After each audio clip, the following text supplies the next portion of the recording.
What's up everybody, and thank you for joining me for another video. My name is Whack4863, but you can call me Whack. Dune Awakening is shaking up the MMO world, not just with its survival mechanics and deep lore, but also with how the servers are built from the ground up. This is why I say that Dune Awakening may or may not be a true MMO.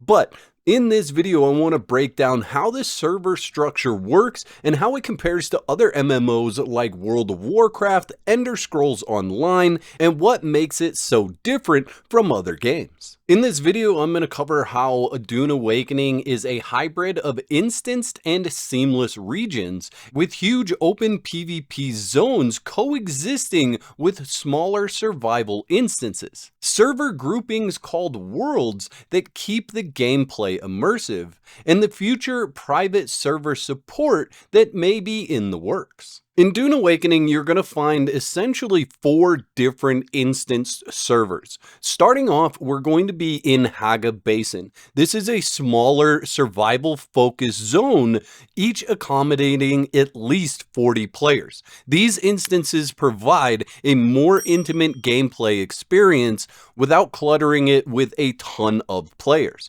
This is where a lot of the building is going to happen. And since building is a main function of Dune Awakening, the requirement for these areas is to limit how many builds are in that area, which is why this is limited to a smaller amount of people for each one of those servers.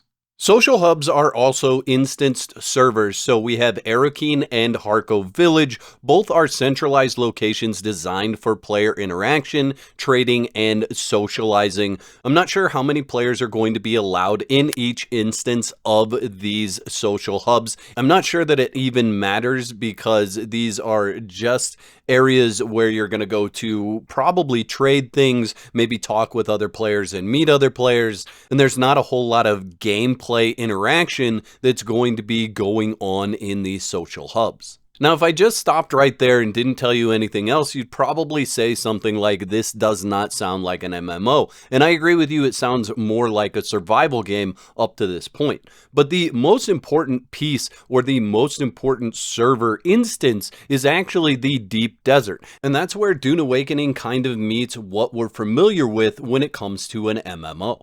The deep desert is an expansive area that spans over 500 square kilometers and supports hundreds of players, facilitating large-scale interactions and conflicts.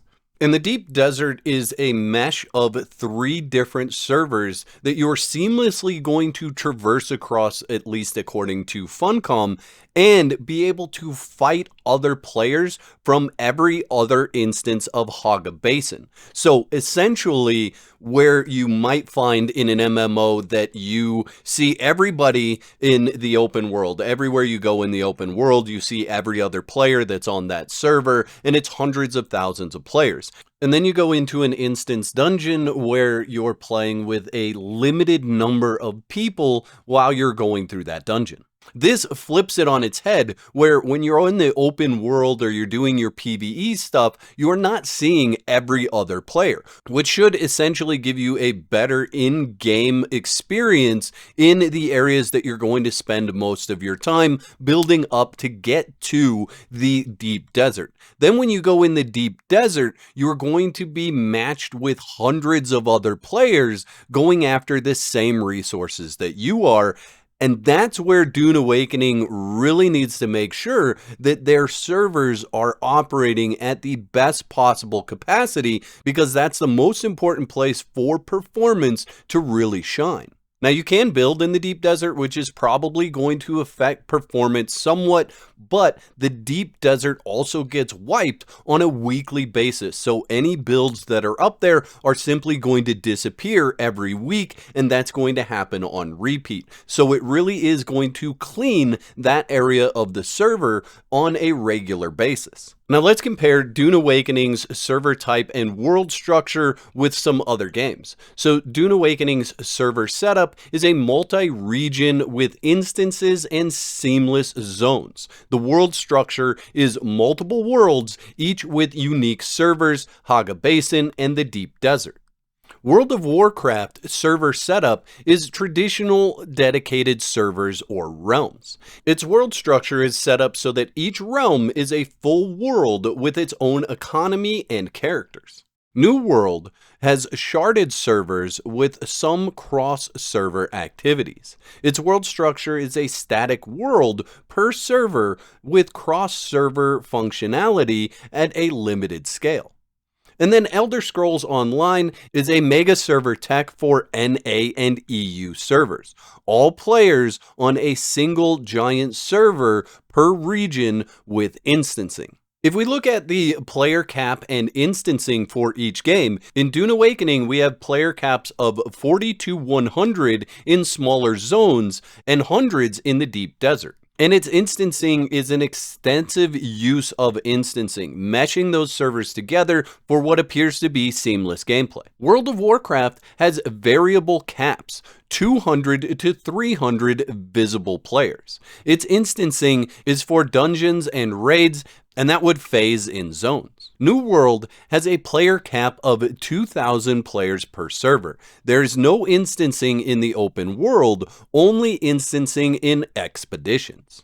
Then we have Elder Scrolls Online that has dynamic caps. Zones phase with crowding, so as the server fills up, the zones may phase. And then its instancing is that it uses layering and phasing extensively. So Dune Awakening approached the idea of an MMO from a totally different standpoint. It blends MMO traditions with survival game innovation.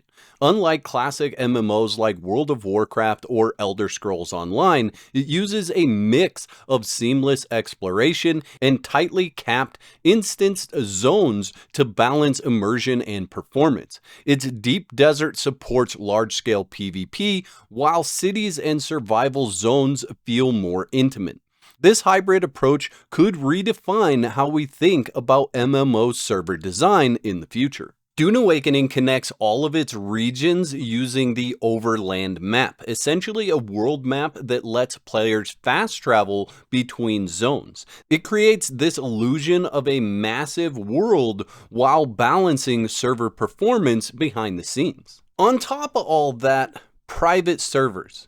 Dune doesn't support them at launch, but the devs have confirmed that they're looking into allowing private servers in the future, especially for the smaller Haga Basin map. It'll be interesting to see how that all plays out and whether we're actually able to use our private server to access the deep desert.